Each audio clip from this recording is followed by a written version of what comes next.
কে কাকে সরাবে?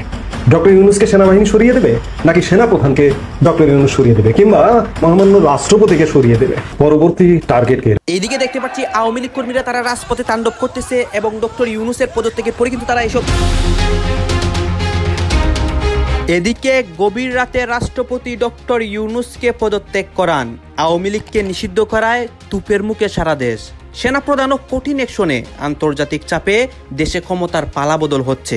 সবকিছুই দেখানো হবে সম্পূর্ণ প্রতিবেদনে। আজকে যে খবরটি পেলাম যে রাত্রে 3 বাহিনীর প্রধান, সেনাপ্রধান জেনারেল ওয়াকারুজ্জামান, নৌবাহিনীর প্রধান অ্যাডমিরাল মোহাম্মদ নাজমুল হাসান এবং বিমান বাহিনীর প্রধান air chief marshal Hasan Mahmud কালকে 3 জন বঙ্গভবনের রাষ্ট্রপতি শাহাবুদ্দিন চুপ্পুর সাথে দেখা করেছেন।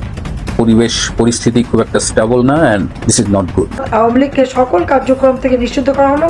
ইউনূস আমাদের একটা জিনিস শিখালো কিভাবে প্রতিশোধ নিতে হয়। আজকেই বঙ্গভবনে রাষ্ট্রপতি শাহাবুদ্দিন চুপ্পুর সাথে 3 বাহিনীর প্রধানের বৈঠক হয়। আর এই বৈঠকটি কেন এত গুরুত্বপূর্ণ? বর্তমানে এই দেশটা কোনো সরকার দ্বারা নিয়ন্ত্রিত হচ্ছে না, একটি প্ল্যাটফর্ম দ্বারা পরিচালিত হচ্ছে। এখন যদি আমি বুক বাজিয়ে বলি যে হাসনাত সার্জিসদের মতো দেশ নায়করা বর্তমানে দেশ চালাচ্ছে, কোনো সরকারের অধীনে এই দেশটা পরিচালিত হচ্ছে না। এই এনসিপি দলের আসল উদ্দেশ্য কি? এরা তো জামাত শিবিরের, কিন্তু এখন জামাত শিবিরকে পর্যন্ত এরা নিষেধাজ্ঞা দিচ্ছে, যেমনটা আওয়ামী লীগকে নিষিদ্ধ করলো। আজকে যারা তালি দিচ্ছেন আওয়ামী লীগ নিষিদ্ধ হয়েছে, আওয়ামী লীগ বাদ হয়ে গেছে। বাংলাদেশ 6 ঋতুর দেশ, ঋতু পরিবর্তন হইতে সময় লাগে না। আজকে যারা বাহাবা দিচ্ছেন আওয়ামী লীগ নিষিদ্ধ হয়ে গেছে, আমরা স্বাধীন। আওয়ামী লীগ হয়তো এমন ভাবে ফেরত আসবে, আপনাদেরকে কিয়ামত পর্যন্ত নিষেধাজ্ঞা দিয়ে দিতে পারে। তাহলে বাংলাদেশে কে হবে নতুন রাষ্ট্রপতি? কিংবা রাষ্ট্রপতি শাহাবুদ্দিন চুপ্পুকে বর্তমান তার পদ থেকে কেন বর্তমান তাকে সরিয়ে দেওয়া হচ্ছে?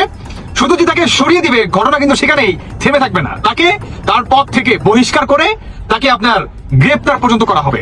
আসসালামু আলাইকুম দর্শক, নতুন একটি নিউজে আপনাকে স্বাগতম। দেশের রাজনৈতিক পরিস্থিতি বিভিন্ন দিকে ঘুরপাক খাচ্ছে, আপনারা দেখতে পাচ্ছেন। একদিকে আওয়ামী লীগকে নিষিদ্ধ করা হয়, অন্যদিকে রাষ্ট্রপতিও নতুন অনেক বার্তা দিচ্ছেন। এই বার্তাগুলো দেখে সারা দেশের মধ্যে তুলপাড় কাণ্ড হচ্ছে। গাইজ, ভিডিওর প্রথমে কিছু অংশ বিশেষ দেখেছেন, সেইগুলা দেখে তো আপনারা বুঝতে পেরেছেন আজকের ভিডিওটা ঠিক কী নিয়ে হতে যাচ্ছে। সেই ভিডিওগুলোর বাকি অংশগুলো দেখলে আপনাদের মনে দেশের রাজনীতি নিয়ে যতগুলো প্রশ্ন রয়েছে সকল প্রশ্নের উত্তরগুলো পেয়ে যাবেন। সর্বশেষ ডক্টর ইউনূসের কী হয় এবং দেশের এই রাজনৈতিক পরিস্থিতি কোন জায়গায় গিয়ে সমাধান হয় এবং এইসবের পিছনে কে রয়েছে, আপনারা সব কিছু দেখতে পারবেন। আপনারা সম্পূর্ণ ভিডিও ধৈর্য সহকারে কন্টিনিউ করেন। আসুন আমরা কথা বাড়াচ্ছি না, আমরা সরাসরি ভিডিওর মূল আলোচনায় চলে যাচ্ছি। মূল আলোচনায় যাওয়ার আগে আপনাদের কাছে আমাদের একটা রিকোয়েস্ট থাকবে, আপনারা আমাদের চ্যানেলে নতুন দর্শক হয়ে থাকলে চ্যানেলটি সাবস্ক্রাইব করবেন এবং ভিডিওতে একটা লাইক দিবেন। পরবর্তী টার্গেট কে? রাষ্ট্রপতি এবং সেনাপ্রধান। আপনারা খেয়াল করে দেখবেন যে বিগত সরকারের সময়ে শীর্ষ পদে দায়িত্বপ্রাপ্ত যতগুলো পদে ছিলেন যারা, তাদের সবাইকে কিন্তু অপসারণ করা হয়েছে। ধরুন বাহিনী প্রধান, বিশেষ করে র্যাব প্রধান, বিজিবি প্রধান, পুলিশ প্রধান, এমনকি মন্ত্রিপরিষদ সচিব, সব পদ কিন্তু চেঞ্জ হয়েছে, কিন্তু সেনাপ্রধানকে এখনো পর্যন্ত চেঞ্জ করতে পারেনি। এখন এই জায়গাটাতেও কি তারা হাত দিতে চাইবে, কিংবা সেই হাতটা দিলে হাতটা কি থাকবে নাকি হাতটা পড়ে যাবে? কে কাকে সরাবে?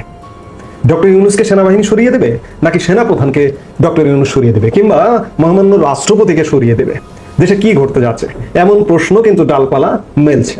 তো কাজেই এখন আসলে দেখার বিষয়, এর মধ্যে অনেকগুলো ঘটনা ঘটে গেছে। সেনাপ্রধান জেনারেল ওয়াকারুজ্জামানের মার্কিন যুক্তরাষ্ট্র সফরে যাবার কথা ছিল 11 মে, সেটি বাতিল হয়ে গেছে। আবার গত কয়েকদিন যাবৎ বিশেষ করে এই যে হিউম্যানিটেরিয়ান করিডোর, যে এই করিডোর নিয়ে আলাপ করছেন বা অগ্রগতি এগুলো কাজকর্ম করছেন, বিশেষ করে নিরাপত্তা উপদেষ্টার সাথে মিটিং করছেন। পিএসও এর মধ্যে গত পরশু কক্সবাজারও গিয়েছিলেন। PSO that means principal staff officer lieutenant general Kamrul Cox's Bazar গিয়েছিলেন, গিয়ে আবার সেদিনই ফিরে এসছেন। অর্থাৎ হিউম্যানিটেরিয়ান করিডোর নিয়ে পিএসও কামরুল হাসান কাজ করছেন, নিরাপত্তা উপদেষ্টা কাজ করছেন, সেনাপ্রধান কিছুটা পর্যবেক্ষণ করছেন, সেনাপ্রধানও কাজ করছেন। তবে সব কথার শেষ কথা, এখন পর্যন্ত যেটি খবর ক্যান্টনমেন্টের বা সেনাবাহিনীর, সেটি হচ্ছে যে সেনাবাহিনী কিন্তু জেনারেল ওয়াকারুজ্জামানের নেতৃত্বে এখন পর্যন্ত ঐক্যবদ্ধ। আজকে হঠাৎ করে জরুরি পরিস্থিতি ক্রিয়েট হলো, বিশেষ করে আওয়ামী লীগ নিষিদ্ধ করা হলো এবং খবর আছে যে আওয়ামী লীগ নিষিদ্ধের বিরুদ্ধে অবস্থান নিয়েছিলেন সেনাপ্রধান জেনারেল ওয়াকারুজ্জামান। এমনকি উপদেষ্টা পরিষদের বৈঠকে, আমি গতকালকের ভিডিও বলেছি, উপদেষ্টা পরিষদের বৈঠকের আগে সেনাপ্রধান যমুনাতে গিয়েছিল না, তারপরে আওয়ামী লীগকে নিষিদ্ধ করা হলো। এখানে নিষিদ্ধ করবার ফলে এই যে যারা নিষিদ্ধকারী তাদের তো একটু সাহস বেড়ে গেল, আত্মবিশ্বাসটা স্বাভাবিকভাবেই বেড়ে গেল। তারা তো এখন ভেবে নিতে পারে যে মহামান্য রাষ্ট্রপতিকেও এখন অপসারণ করা যাবে, সংবিধানকে ছুঁড়ে ফেলানো যাবে, সেনাপ্রধান জেনারেল ওয়াকারুজ্জামানকে অপসারণ করা যাবে। আসলে কি করা যাবে? এই জায়গায় সব জায়গায় তো আসলে হাত দিতে হয় না। সব জায়গায় হাত দিলে কোনো কোনো জায়গায় হাত দিলে হাতটা তো পুড়ে যেতে পারে। আমার তো মনে হয় যে পরিস্থিতিটা সেদিকেই যাচ্ছে। দেশের পরিস্থিতি আওয়ামী লীগ নিষিদ্ধের সাথে সাথে আওয়ামী লীগের এখন কার্যক্রম নেই, কিন্তু দল আছে, কিন্তু দলকে নিষিদ্ধ করা হয়নি। আমি বারবার বলছি, তো সেই জায়গায় এখন যদি বর্তমানে যারা সরকারের দল কিংবা যারা সরকারপন্থী দেশে বিদেশে সমর্থক আছেন, তারা ডক্টর ইউনূসকে দিয়ে সেনাপ্রধান জেনারেল ওয়াকারকে অপসারণ করতে চান বা অবসরে পাঠাতে চান বা যে কোনো একটা ব্যবস্থা, অর্থাৎ তাকে পদ থেকে সরিয়ে দিতে চান, এই উদ্যোগটা নিলে কি হবে? তখন আসলে কে কাকে সরিয়ে দেবে? আমি বারবার একটু আগে যে কথাটা বললাম যে সেনাবাহিনী কিন্তু ঐক্যবদ্ধ জেনারেল ওয়াকারুজ্জামানের নেতৃত্বে এখন পর্যন্ত সেনাবাহিনীর মধ্যে অন্ততপক্ষে কমান্ড ব্রেক করেনি যে আমরা জেনারেল ওয়াকারুজ্জামানকে মানি না বা জেনারেল ওয়াকারুজ্জামানের বিরুদ্ধে অভ্যুত্থান করব, এমনটা কিন্তু এখন পর্যন্ত এই খবরটা নেই। তো সেই জায়গায় ডক্টর ইউনূস যদি এই ধরনের ঘটনা ঘটাতে চান, এমনকি মহামান্য রাষ্ট্রপতিকেও যদি অপসারণ করতে চান, তাহলেই কিন্তু আমি বারবারই বলছি যে দেশের পরিস্থিতি কিন্তু পাল্টে যাবে। সেনাবাহিনী গত 9 মাস যাবৎ দেশের একটা বৃহৎ অংশ সেনাবাহিনী ক্ষমতায় নিক বা ক্ষমতায় আসুক বা দেশে এই যে অচল অবস্থা এগুলো দূর করবার জন্য খুব গুরুত্বপূর্ণ একটা ভূমিকায় আসুক, কিন্তু সেগুলো সেই আশা, জনগণের সেই আশার গুড়ে বালি, আশা পূর্ণ হয়নি। দর্শক বন্ধুরা, রাষ্ট্রপতি শাহাবুদ্দিন চুপ্পুকে তার পদ থেকে সরিয়ে দেওয়ার যেই আপনার পরিকল্পনা কিংবা যেই ঘটনাটি সেটা ঘটতে যাচ্ছে, মানে রাষ্ট্রপতি শাহাবুদ্দিন চুপ্পুকে তার পদ থেকে আপনার প্রায় 90% কাজ স্বয়ংসম্পূর্ণ হয়ে গেছে, তার পদ থেকে তাকে বহিষ্কার করা হবে। তাহলে বাংলাদেশে কে হবে নতুন রাষ্ট্রপতি? কিংবা রাষ্ট্রপতি শাহাবুদ্দিন চুপ্পুকে বর্তমান তার পদ থেকে কেন বর্তমান তাকে সরিয়ে দেওয়া হচ্ছে? শুধু যে তাকে সরিয়ে দিবে ঘটনা কিন্তু সেখানেই থেমে থাকবে না, তাকে তার পদ থেকে বহিষ্কার করে তাকে আপনার গ্রেপ্তার পর্যন্ত করা হবে। কেন করা হবে? ওই যে এস আলমকে যে তিনি ভাগাই দিছে, এখন এটা নিয়ে মনে করেন বাংলাদেশে তদন্ত করতেছে। এখন কার কথায় শাহাবুদ্দিন চুপ্পুর পিছনে লাগছে এই অন্তর্বর্তীকালে সরকার? সমন্বয়ক মাসুদের কথায় বর্তমান শাহাবুদ্দিন চুপ্পুর পিছনে লাগছে, বুঝতে পারছেন? মানে এই সমন্বয়কারীরা বর্তমান আপনার যেটা বলবে সেটাই হবে।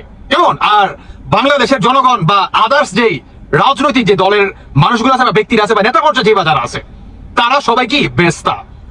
আচ্ছা, এই শাহাবুদ্দিন চুপ্পুকে যদি তার পদ থেকে সরিয়ে দেয়, তার পদে বর্তমান কে আসবে? সেনাপ্রধান আসবে? ওয়াকার আসবে? আরে ওয়াকারে তো নিজেরই ভূমিকা নাই কোনো বর্তমান দেশে, তার নিজের কোনো ভূমিকা আছে? শুনতেছি যে ওয়াকারকে পর্যন্ত তার পদ থেকে সরিয়ে দেবে, তাকে অবসরে পাঠিয়ে দিবে। কে পাঠিয়ে দিবে? যখন নাকি বাংলাদেশে নতুন রাষ্ট্রপতি আপনার বসানো হবে। শাহাবুদ্দিন চুপ্পু তো ওয়াকারকে সরাবে না, তাই ওয়াকারকে সরানোর জন্য বা একটা অজুহাত দরকার ছিল, সেই অজুহাতটা বর্তমান পেয়ে গেছে এই অন্তর্বর্তীকালে সরকার। কোনটা? এস আলমের ঘটনাটি, তিনি যে বাংলাদেশ থেকে পালিয়ে গেল, বুঝতে পারছেন? এই ঘটনাকে কেন্দ্র করে আপনার রাষ্ট্রপতি শাহাবুদ্দিনের যে চুপ্পুর যেই পদত্যাগ কিংবা তাকে বহিষ্কার করার যে ঘটনাটা, সেটা 90% স্বয়ংসম্পূর্ণ হয়ে গেছে, আর 10% বাকি, সেটাও দেখবেন হয়ে যাবে।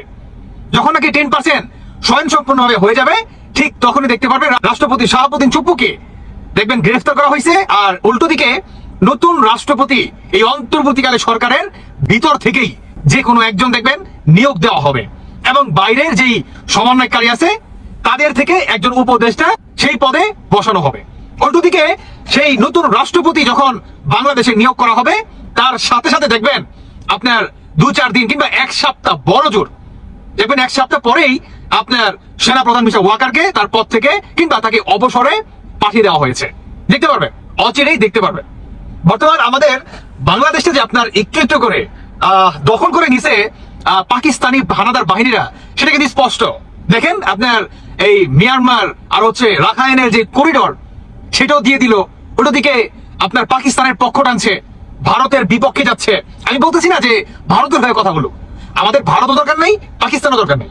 আমরা চাই কূটনৈতিক সম্পর্ক, বন্ধুত্বপূর্ণ সম্পর্ক, থাক সেসব কথা। এখন কথা হচ্ছে এরা একটু একটু করে পাকিস্তানের হাতে তুলে দিচ্ছে, মানে আপনার বর্তমান সরকারের আন্ডারে যারা নাকি পাকিস্তানি বিরোধিতা আছে তাদেরকে সরিয়ে দেওয়ার 100% প্ল্যানটা কাজে লাগাচ্ছে। গতকাল রাত্রে 3 বাহিনীর প্রধান, সেনাপ্রধান জেনারেল ওয়াকারুজ্জামান, নৌবাহিনীর প্রধান অ্যাডমিরাল মোহাম্মদ নাজমুল হাসান এবং বিমান বাহিনীর প্রধান air chief marshal Hasan Mahmud কালকে 3 জন বঙ্গভবনের রাষ্ট্রপতি শাহাবুদ্দিন চুপ্পুর সাথে দেখা করেছেন।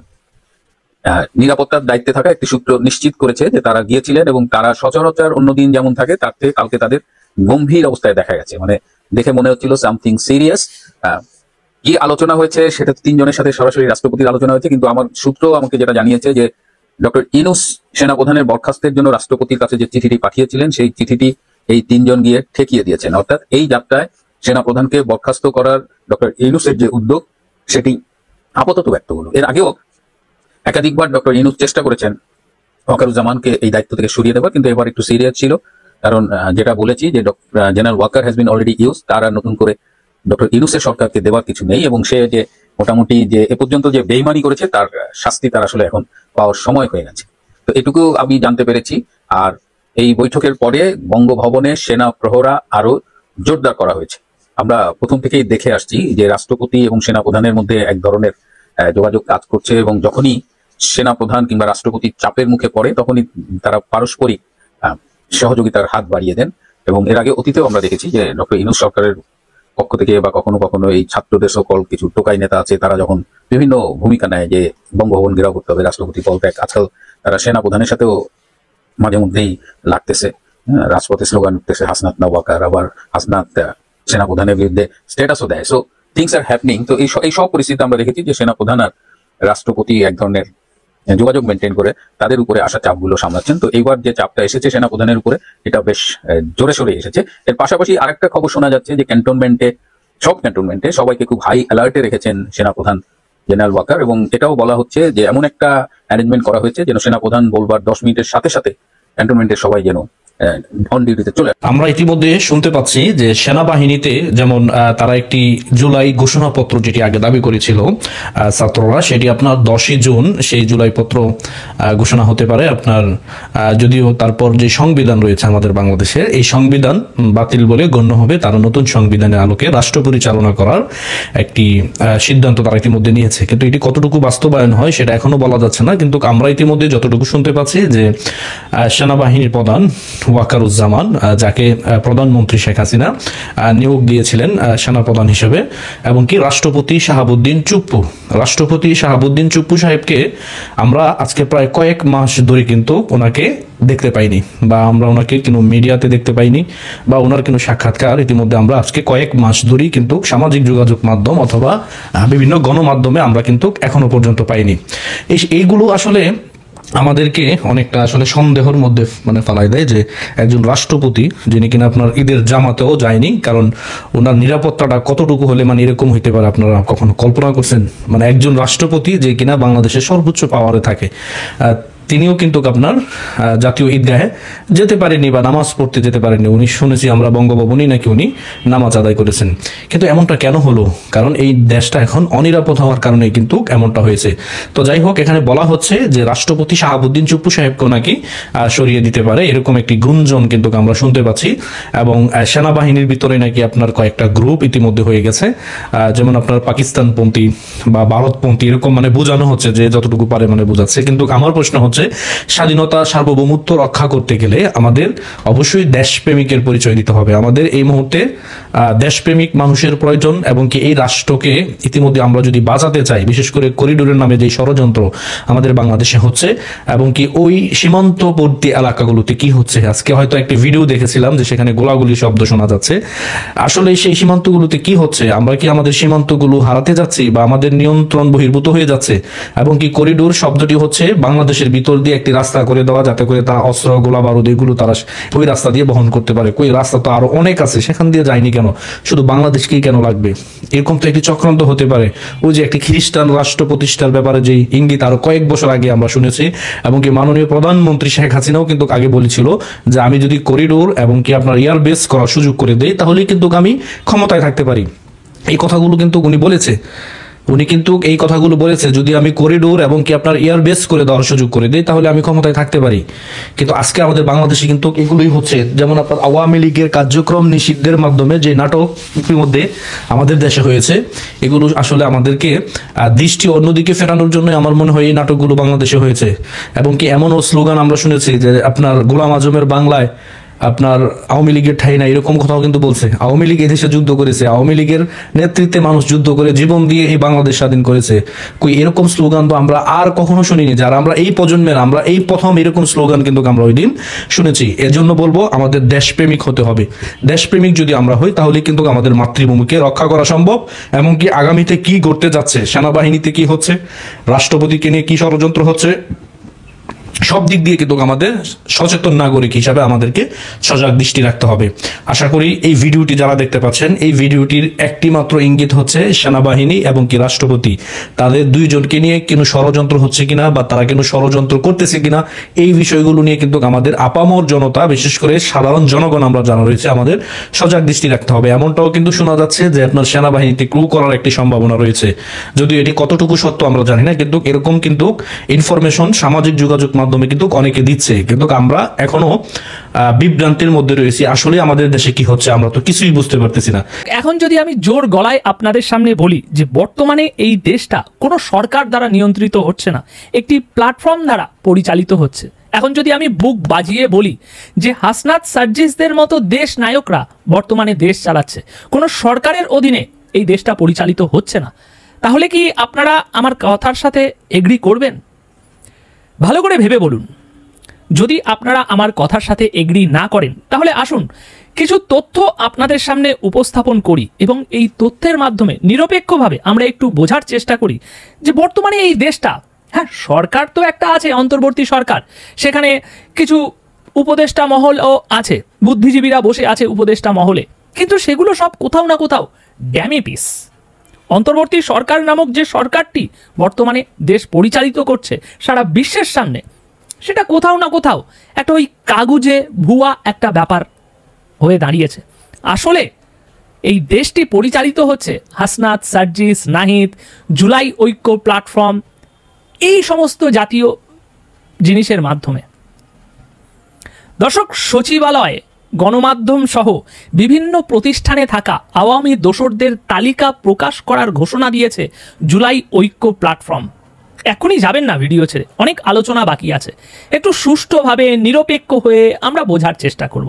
আমরা জামাত, শিবির, আওয়ামী লীগ, বিএনপি সবাই মিলে এখানে এই রিপোর্টটা, এই যে এখানে রিপোর্টটা দেখছেন, আমি তো কোনো মন গড়া কথা বলছি না, এই যে রিপোর্টটা দেখছেন, আমরা জামাত, শিবির, আওয়ামী লীগ, বিএনপি, জাতীয় পার্টি, এনসিপি সবাই মিলে একটু বোঝার চেষ্টা করি। আওয়ামী লীগকে নিষিদ্ধ করার সাথে সাথে এখন বিভিন্ন রকম আরও আওয়াজ উঠছে এবং সেই আওয়াজের পাশাপাশি এখন নতুন যে আওয়াজটি আজই উঠেছে, সচিবালয়, গণমাধ্যম সহ বিভিন্ন প্রতিষ্ঠানে থাকা আওয়ামী দোসরদের তালিকা প্রকাশ করার ঘোষণা দিয়েছে জুলাই ঐক্য প্ল্যাটফর্ম। আজ মঙ্গলবার বিকেলে সংবাদ মাধ্যমে পাঠানো এক সংবাদ বিজ্ঞপ্তিতে এই ঘোষণা দিয়েছে প্ল্যাটফর্মটি। এছাড়াও বলা হচ্ছে, অন্তর্বর্তী সরকার সংস্কারের কথা বললেও এখনো পর্যন্ত দৃশ্যমান কোনো সংস্কার আমরা দেখতে পাইনি। কারা দেখতে পাইনি? জুলাই ঐক্য প্ল্যাটফর্ম দেখতে পাইনি। তাই দেশের গুরুত্বপূর্ণ সেক্টরকে, কোন কোন সেক্টর? সচিবালয়, গণমাধ্যম, সাংস্কৃতিক অঙ্গন, এই সমস্ত সেক্টরে দ্রুত সংস্কারের লক্ষ্যে আমরা তালিকা তৈরির উদ্যোগ নিয়েছি। এবার আমরা জামাত, শিবির, বিএনপি, আওয়ামী লীগ সবাই মিলে একটু বোঝার চেষ্টা করি। বর্তমান দেশে অন্তর্বর্তী সরকার বলে একটি সরকার চলছে, সেই সরকারে বিশেষ কিছু বুদ্ধিজীবীরা বসে আছে যারা দেশটাকে পরিচালিত করছে, কিন্তু এখানে অন্য কেউ বলছে না। এখানে সেই জুলাই ঐক্য প্ল্যাটফর্ম বলছে যে এই অন্তর্বর্তী সরকার সংস্কারের কথা বললেও এখনো পর্যন্ত দৃশ্যমান কোনো সংস্কার আমরা দেখতে পাইনি। সুতরাং এখানে একটা পয়েন্ট ক্লিয়ার হয়ে যাচ্ছে, আমরা কি একনায়কতন্ত্র দেশে বসবাস করছি নাকি রাজতন্ত্রের দেশে বসবাস করছি ইংল্যান্ডের মতো, নাকি আমরা দাসত্বের দেশে বসবাস করছি? বাংলাদেশে কি আদৌ কোনো রাজনৈতিক দল থাকবে নাকি বাংলাদেশে খেলাফত প্রতিষ্ঠা হবে? বাংলাদেশে যদি রাজনৈতিক দল আদৌ থাকে তাহলে কোন দলের পক্ষ হয়ে কথা বললে তাকে গ্রেপ্তার করতে হবে, তাকে মারতে হবে, এইরকম প্রজ্ঞাপন জারি কেন করা হয়? বাংলাদেশের মধ্যে কি আওয়ামী লীগ 8 থেকে 8.5 কোটি সমর্থন যারাই আছে তারা কি সকলেই পদে আছে? সকলেই কি নেতা? আর সকলেই কি আওয়ামী লীগের রাজনীতির সাথে জড়িত ছিল? অনেক এমন ব্যক্তি আছে যে তারা কোন রাজনীতির সাথে জড়িত নেই, কিন্তু দেশের সাথে, দেশের সাথে একটা দলের হয়ে কথা বলা না, দলের হয়ে কথা না বললেও কিছু তার পক্ষে চলে যায়, তার মানে কি তাকেও গ্রেপ্তার করা হবে? অনেক সাংবাদিক 15 থেকে 16 বছর আওয়ামী লীগের বিরুদ্ধে কথা বলেছে, অনেক দমন নিপীড়নেরও শিকার হয়েছিল আওয়ামী লীগের বিরুদ্ধে কথা বলার কারণে। এখন অনেকেই যেগুলো সঠিক ছিল আওয়ামী লীগের পক্ষে কথা বলে, তারা তো আওয়ামী লীগ করে না, তাদেরকেও কি গ্রেপ্তার করবেন? বাংলাদেশের 40 থেকে 45% মানুষ আওয়ামী লীগের সমর্থন করে, আর 70 থেকে 80 জন হয়তো সারা বাংলাদেশে পোস্টেড নেতা আছে। তারা না হয় পোস্ট পদবি দেখে তাদের কথা শুনে বুঝতে পারেন তারা আওয়ামী লীগের হয়ে কথা বলে, কিন্তু যাদের কোনো পদ পদবি নেই, যারা আওয়ামী লীগের মিছিল মিটিং এ যায় না, তারা শুধু ভোট দেয় আওয়ামী লীগকে, তো তারা যদি যুক্তিসঙ্গত কোনো কথা বলে আওয়ামী লীগের, তাহলে তারা কি আওয়ামী লীগের পক্ষে হয়ে কথা বলে? তাদের কি অধিকার নাই গণতান্ত্রিক দেশে কথা বলার? তাহলে আপনারা চিহ্নিত করে হ্যাঁ আর না ভোট দেন, অ্যান্টি আওয়ামী লীগকে এক পাশে রাখেন আর আওয়ামী লীগকে এক পাশে রাখেন। ভোট দেওয়ার টাইমে উল্লেখ করতে বলবেন যারা আওয়ামী লীগ করে তাদের বাবার নাম, গ্রামের নাম, তাদের নাম উল্লেখ করে ভোট দিতে। তাহলে কত কোটি মানুষ আওয়ামী লীগের সমর্থন করে বা আওয়ামী লীগের কথা বলবে আপনারা জেনে যাবেন। কত কোটি মানুষকে আপনারা এট এ টাইম গ্রেপ্তার করা শুরু করে দেন বাবা মার নাম ধরে ধরে আর এলাকার নাম ধরে, বা অটোমেটিক মামলা করেন। তাছাড়া আপনারা এই ধরনের হাস্যকরমূলক পদক্ষেপ কেন নেন? বাংলাদেশকে তো আমরা এই ধরনের অবস্থায় নিয়ে আসার জন্য 5 আগস্টের পরে আপনাদেরকে হাতে ক্ষমতা তুলে দেয়নি জনগণ। জনগণ চেয়েছিল আওয়ামী লীগ যে সকল ভুল করেছে সেই সকল ভুল যাতে আপনারা না করেন, সুন্দর একটি দেশ আমাদেরকে উপহার দেন, যে দেশের মধ্যে সরকারে যে বসবে তার মধ্যে কোনো দুর্নীতি থাকবে না, তারা সুন্দরভাবে দেশটা পরিচালনা করবে, আমরা শান্তিতে ঘুমাতে পারবো, চুরি ডাকাতি রাহাজানি সকল কিছু, টেন্ডারবাজি, টাকা পাচার সকল কিছু কমে যাবে। এবং যখন নির্বাচনের টাইম হবে সুন্দর একটি অংশগ্রহণমূলক সকল দল রাজনৈতিক দল অংশগ্রহণ করে বাংলাদেশের ইতিহাসে সবচেয়ে সেরা একটি নির্বাচন আপনারা উপহার দিবেন। কিন্তু আপনারা কি করেছেন? আওয়ামী লীগ যে ধারা হেঁটেছে আপনারা সেম একই ধারা হাঁটছেন, কিন্তু আপনারা আরো ডেঞ্জারাস রূপে হাঁটছেন, মানে আওয়ামী লীগের থেকেও ওভার করছেন। কেন ভাই? আওয়ামী লীগ 16 বছর পরে গিয়ে পতন হওয়ার 3 দিন আগে জামাতকে নিষিদ্ধ করে, আপনারা 8-9 মাসে আওয়ামী লীগের কার্যক্রম নিষিদ্ধ করে দিয়েছেন এবং আওয়ামী লীগকেও নিষিদ্ধ করবে। এবং আওয়ামী লীগ নিষিদ্ধ হওয়ার পরে আরো অন্যান্য দলগুলা যারা আওয়ামী লীগের সাথে শরিক দল আছে 14 দলের মধ্যে, তাদেরকে নিষিদ্ধ করার প্ল্যানিং এ আছে। দর্শক, আওয়ামী লীগের রাজনৈতিক কার্যক্রম নিষিদ্ধ ঘোষিত হওয়ার পর থেকে মানুষের মধ্যে একটি কৌতূহল ছিল যে ভারত এই বিষয়ে কি কোনো ধরনের কোনো প্রতিক্রিয়া জানাবে, ভারত কি আওয়ামী লীগের পাশে এর পরেও দাঁড়াবে, যদি প্রতিক্রিয়া জানায় তার ভাষাটি কেমন হবে। এবং যেখানে আওয়ামী লীগের কার্যক্রম নিষিদ্ধ হওয়ার পর থেকে পৃথিবীর আর কোনো রাষ্ট্র বা আর কোনো রাষ্ট্রের প্রতিনিধি যারা বাংলাদেশি অ্যাম্বাসেডর কিংবা হাই কমিশন হিসেবে কাজ করছেন তারা কোনো ধরনের কোনো প্রতিক্রিয়া জানায়নি। সেক্ষেত্রে ভারত আসলে কতটা ঝুঁকি নেবে আওয়ামী লীগের পক্ষে কথা বলে? আমরা দেখলাম যে ভারত ঠিকই মুখ খুলেছে, প্রতিক্রিয়া জানিয়েছে, এবং কোনো কথার কথা অর্থে নয়, আনুষ্ঠানিক প্রতিক্রিয়া জানিয়েছে। ভারতের বিভিন্ন গণমাধ্যম বিশেষ করে টাইমস অফ ইন্ডিয়া যা লিখছে, India on Tuesday expressed serious concern over the political developments in Bangladesh following the official disbanding of Awami League led by deposed Prime Minister Sheikh Hasina. অর্থাৎ তারা খুবই গুরুত্বের সঙ্গে উদ্বেগ জানিয়েছে। মঙ্গলবার ভারতের পররাষ্ট্র মন্ত্রণালয়ের যে নিয়মিত প্রেস ব্রিফিং হয়, সেখানে মন্ত্রণালয়ের যিনি মুখপাত্র রণধীর জয়সওয়াল, তার কাছে সাংবাদিকদের প্রশ্ন ছিল যে আওয়ামী লীগের বিষয়টি তারা কিভাবে নিচ্ছে। রণধীর জয়সওয়াল বলছেন যে কোনো উপযুক্ত পদ্ধতি অনুসরণ না করেই আওয়ামী লীগের উপর নিষেধাজ্ঞা আরোপ একটি উদ্বেগজনক ঘটনা। তিনি বলছেন যে বাংলাদেশে গণতান্ত্রিক স্বাধীনতা যেভাবে খর্ব করা হচ্ছে এবং রাজনৈতিক পরিসর সংকুচিত হয়ে আসছে, তাতে একটি গণতান্ত্রিক দেশ হিসেবে ভারত স্বভাবতই উদ্বেগ বোধ করছে। একই সঙ্গে বাংলাদেশে যত দ্রুত সম্ভব নির্বাচন আয়োজন করার দাবিও পুনর্ব্যক্ত করছে ভারত। এই হচ্ছে ভারতের আনুষ্ঠানিক প্রতিক্রিয়া। এখন প্রশ্ন হচ্ছে যে এই উদ্বেগ জানানোর মধ্য দিয়ে, এই উদ্বেগ প্রকাশের মধ্য দিয়ে ভারত নতুন করে কোন বার্তা দিল? এটা স্পষ্ট, আমি বরাবরই যেটা বলে আসছি যে ভারত যতদূর করা যায় আওয়ামী লীগের জন্য ততটা করবে, সহজে হাল ছাড়বে না। এবং এই যে প্রতিক্রিয়া সেটি প্রমাণ করলো। এবং খুব স্বাভাবিকভাবেই আওয়ামী লীগের নেতা কর্মীরা এখন তীর্থের কাকের মতো বসে আছে ভারতের দিকে, চাতক পাখির মতো বসে আছে যে ভারত কি করে। ভারত অনেক কিছুই করবে, সেই বার্তাটি দেওয়া হলো এই প্রতিক্রিয়ার মধ্য দিয়ে। এবং অন্যদিকে সরকারের, মানে বাংলাদেশের অন্তর্বর্তী সরকারের প্রতি যে কোনো কাজের প্রতি তাদের ন্যূনতম কোনো সমর্থন নেই, সেটি আরো একবার প্রমাণ করে দিল। আওয়ামী লীগের বিরুদ্ধে সিদ্ধান্ত নিয়ে নানা রকমের আলোচনা দেশের মধ্যে হচ্ছে এবং সেই আলোচনা এবার দেশের বাইরে চলে গেছে। তার একটি খবর আমরা গতকালকে জানিয়েছি, ভারত তাদের অনুভূতি জানিয়েছে, ভারত যে এটার বিপক্ষে সেই অবস্থা জানিয়েছে। এবং গত মধ্যরাতে প্রায় শেষ রাতের দিকে আমেরিকার যখন দিন, সেই সময়ে আমেরিকার স্টেট ডিপার্টমেন্টের নিয়মিত ব্রিফিংয়ে যুক্তরাষ্ট্রের অবস্থানও পরিষ্কার জানা গেল। আওয়ামী লীগের বিরুদ্ধে অন্তর্বর্তীকালীন সরকার যে নিষেধাজ্ঞার সিদ্ধান্ত নিয়েছে, সেই সিদ্ধান্তের বিপক্ষে যুক্তরাষ্ট্রের অবস্থান সেটা স্পষ্ট করেছে ডোনাল্ড ট্রাম্প প্রশাসন। কি এমন ঘটলো হঠাৎ করে যে আবারও যুক্তরাষ্ট্র আওয়ামী লীগের বিরুদ্ধে ডক্টর ইউনূস সরকারের সিদ্ধান্তের বিপক্ষে চলে গেলেন? আরো একটি গুরুত্বপূর্ণ বিষয়ে কথা সেখানে হয়েছে, যুক্তরাষ্ট্র তাদের উদ্বেগ জানিয়েছে, সেই আলোচনাই করবো এই ভিডিওতে। বলছিলাম যুক্তরাষ্ট্র তাদের ডোনাল্ড ট্রাম্প সরকার বাংলাদেশের বর্তমান সমসাময়িক দুটি বিষয় নিয়ে কথা বলেছে। তার মধ্যে একটি খুবই সমসাময়িক, আওয়ামী লীগের বিরুদ্ধে অন্তর্বর্তীকালীন সরকার যে সিদ্ধান্ত নিয়েছে, আওয়ামী লীগের সকল কর্মকাণ্ড নিষিদ্ধ ঘোষণা করেছে, নির্বাচনের বিচারের আগ পর্যন্ত তারা কোনো কার্যক্রম করতে পারবে না, সেই সিদ্ধান্তের বিপক্ষে যুক্তরাষ্ট্র ট্রাম্প প্রশাসন তাদের অবস্থান জানিয়ে দিয়েছে। সেখানে সাংবাদিক দস্তগীর জাহাঙ্গীর দুটি প্রশ্ন করেন, প্রশ্নের উত্তর দিয়েছেন ট্রাম্প প্রশাসনের পক্ষে principal assistant of spokesperson Tommy. তিনি প্রশ্ন দুটির উত্তর দেন। প্রথম প্রশ্নটা ছিল যে বাংলাদেশে অন্তর্বর্তীকালীন সরকারের যখন কথা হচ্ছিল যে ইনক্লুসিভ নির্বাচন হবে, আগামীতে ইনক্লুসিভ নির্বাচন হবে, সব দলের অংশগ্রহণে নির্বাচন হবে, ঠিক সেই সময় বাংলাদেশ আওয়ামী লীগের সমস্ত কর্মকাণ্ড নিষিদ্ধ করা হয়েছে। এই মুহূর্তে কি আর ইনক্লুসিভ নির্বাচন সম্ভব কিনা, কিংবা এই সিদ্ধান্তের সরকারের এই সিদ্ধান্তের ব্যাপারে যুক্তরাষ্ট্রের ভাষ্য কি?